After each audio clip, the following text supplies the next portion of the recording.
वनगढ़ के महाराज विक्रमजीत सिंह अपने सिंहासन पर टेढ़े। दोपहर का समय था, सामने 56 भोग सजे थे,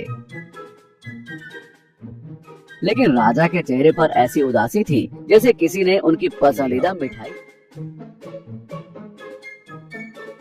हटा। पनीर वही कोफ्ता वही मलाई, अरे हमारे जीप पर के खाने से। मंत्री तानसेन। जी महाराज, क्या हुआ? नमक कम है क्या? नमक नहीं, स्वाद कम है। जीवन का रस खत्म हो गया। अच्छा है मरीज नहीं, रोज वही उबला हुआ खाना। कुछ ऐसा लाओ जो आत्मा को झंझोर दे, जिसकी खुशबू से पड़ोसी राज्य के राजा के भी लार टपक जाए।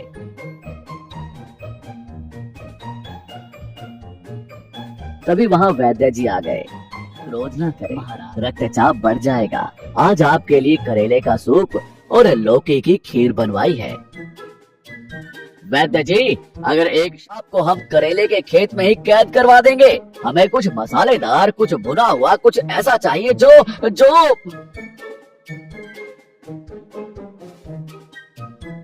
तभी दरबार के कोने से शंभू धीरे से आगे आया। खम्मा खड़ी महाराज, अगर गुस्ताखी माफ हो तो एक खबर लाया हूँ।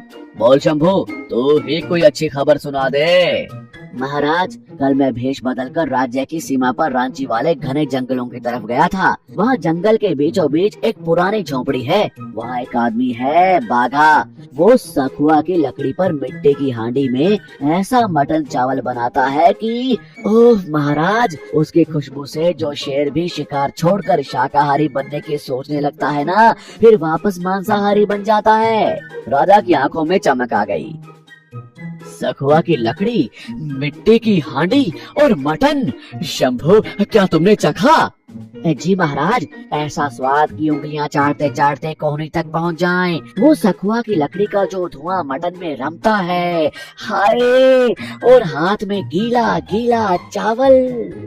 राजा ने तुरंत सिंहासन छोड़ दिया। बस आज ही वो मटन बनेगा। मंत्री, जाओ उस बाघा को पकड़ लाओ, आज रात का भोज वही बनाएगा। अगले दिन दरबार में बाघा को पेश किया गया। बाघा को आम रसोया नहीं लग रहा था।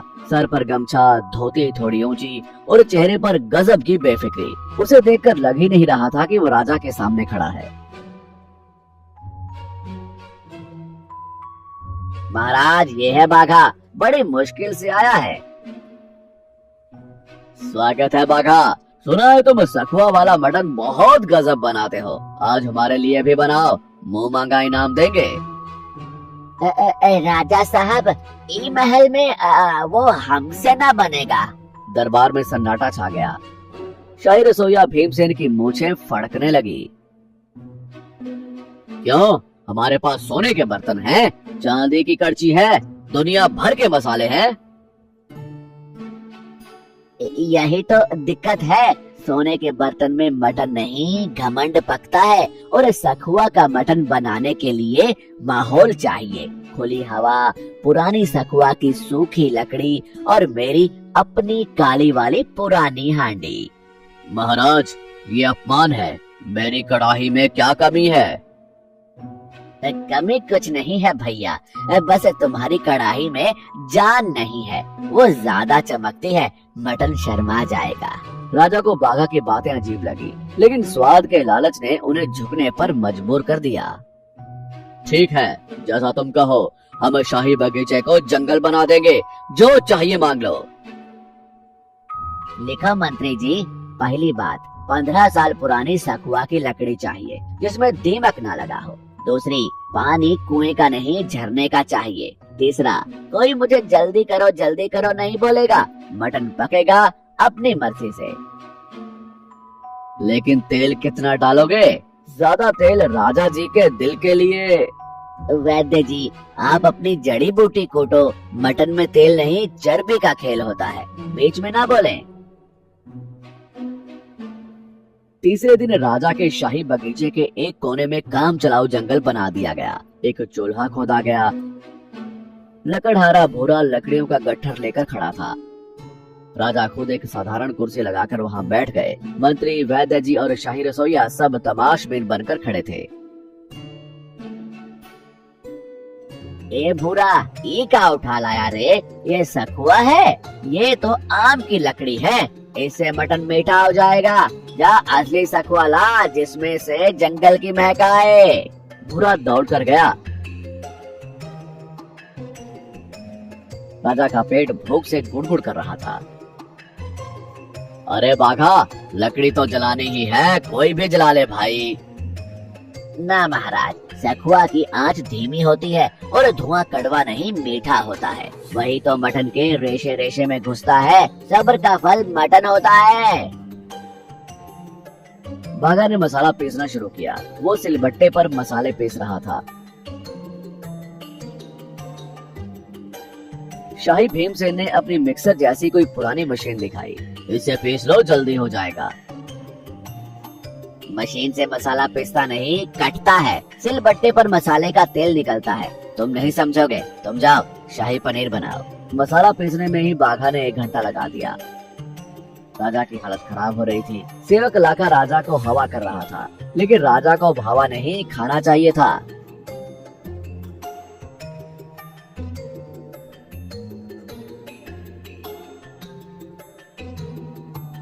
दोपहर के 2 बज चुके थे। हांडी चूल्हे पर चढ़ी थी। सखुआ की लकड़ी धीरे धीरे जल रही थी। एक अजीब सी सौंधी सौंधी खुशबू पूरे बगीचे में फैलने लगी।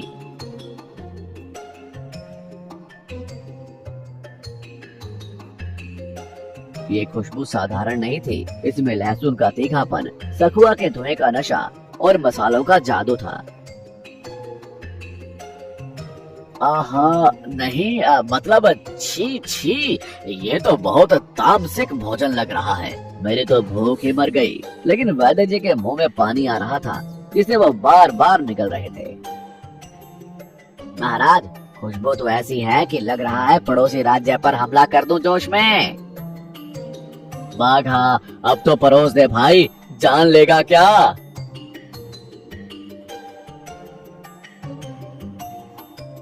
अभी नहीं महाराज, अभी मटन ने हड्डी नहीं छोड़ी है। जब तक मांस हड्डी से खुद ब खुद अलग होकर नमस्ते ना बोले, तब तक कैसा स्वाद। तब ये गड़बड़ हो गई। शाही रसोया भीमसेन, जिसे जलन हो रही थी, उसने सोचा कि आंच तेज कर दूं ताकि जल्दी पके। उसने चुपके से 2-4 लकड़ियां और ठूस दी। आंच तेज हो गई तो बाघा चिल्लाया, अरे कौन था? कौन बढ़ाया आंच? सत्यानाश कर दिया। मटन को प्यार से सहलाना होता है, जलाना नहीं। अब इसे 10 मिनट और लगेंगे सेट होने में। राजा ने भीमसेन को घूर कर देखा। भीमसेन डर के मारे पेड़ के पीछे छुप गया।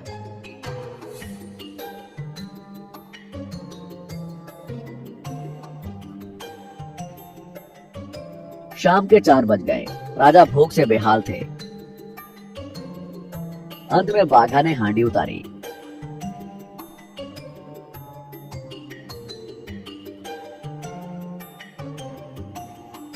लेकिन अभी ड्रामा खत्म नहीं हुआ था।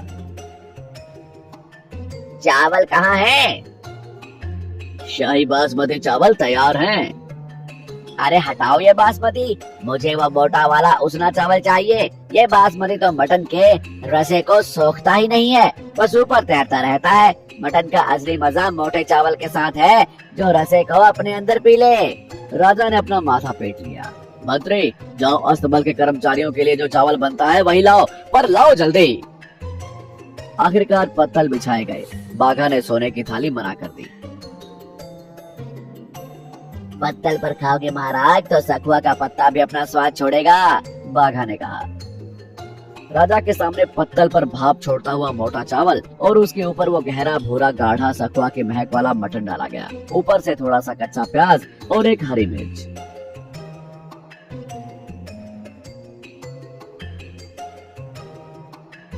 राजा ने पहला निवाला उठाया। उन्होंने हाथ से चावल और मटन को मिलाया। जैसा ही निवाला मुंह में गया, राजा की आंखें बंद हो गई।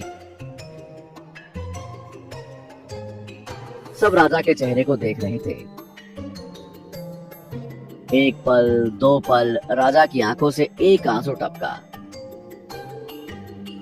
महाराज, क्या हुआ? मिर्ची ज्यादा है, बाघा को गिरफ्तार करें। राजा ने हाथ उठाया और चुप रहने का इशारा किया। अद्भुत, अवर्णीय, ऐसा लग रहा है कि स्वर्ग मेरे तालू पर उतर आया है। वो सखुआ का धुआं, वो पिसा हुआ मसाला, अरे बाघा तू जादूगर है। राजा ने जल्दी जल्दी खाना शुरू किया। वैद्य जी से भी अब रहा नहीं गया। महाराज थोड़ा विष परीक्षण कर लूं? और वैद्य जी ने राजा की इजाजत का इंतजार किए बिना एक बड़ी कटोरी भर ली।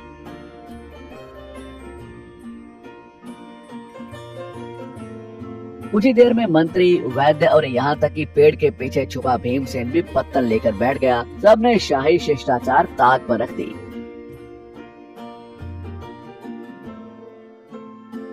खाने के बाद राजा ने डकार ली और बाघा को पास बुलाया। बाघा, मांगो क्या मांगते हो? हम तुम्हें शाही रसोइया बनाना चाहते हैं, तुम्हें महल में रहना होगा। माफ करना महाराज, मैं ये नौकरी नहीं कर सकता। क्यों? तुम्हें दौलत मिलेगी, आराम मिलेगा। महाराज, आज आपको ये खाना इसलिए अच्छा लगा क्योंकि आपने इसके लिए सुबह से इंतजार किया। आपने भूख को महसूस किया, आपने बगीचे में धूप सही, लकड़ी का धुआं सहा। अगर मैं रोज महल में ये बनाऊं तो 2 दिन में आप इसमें भी नुक्स निकाल देंगे। बाघा ने अपनी बात आगे बढ़ाई। और दूसरी बात महाराज, ये स्वाद मेरे हाथ का नहीं, उस आजादी का है। जंगल में जब मैं अपनी मर्जी से सखुआ के पेड़ के नीचे बिना किसी के टोके पकाता हूँ तो वो स्वाद आता है। यहाँ आपके पहरेदार, आपके नियम और आपकी सोने की कटोरियाँ मटन का दम घोंट देती हैं। भोजन सिर्फ पेट नहीं, मन से भी जुड़ा होता है। सरलता में जो सुख है वो राजसी ठाठ में नहीं। राजा विक्रमजीत कुछ देर शांत रहे। उन्हें समझ आ गया कि हर चीज पर हुकूमत नहीं की जा सकती। कुछ चीजें अपने सादगी और अपनी शर्तों पर ही अच्छी लगती हैं। तू सही कहता है बाघा, स्वाद को कैद नहीं किया जा सकता। जा, तुझे आजाद किया। लेकिन क्या महाराज? लेकिन हर रविवार हम भेष बदलकर तेरे जंगल आएंगे और खबरदार जो हमसे पैसे मांगे तो। पूरा बगीचा ठहाकों से गूंज उठा। कहानी की सीख, जीवन में असली आनंद और स्वाद सरलता और धैर्य में है। जब हम चीजों को उनके प्राकृतिक रूप में अपनाते हैं और बिना हड़बड़ी के उनका आनंद लेते हैं, तभी हमें उनका वास्तविक मूल्य समझ में आता है। हर चीज पैसे या ताकत से हासिल नहीं की जा सकती। कुछ चीजों के लिए इंतजार और माहौल भी जरूरी होता है।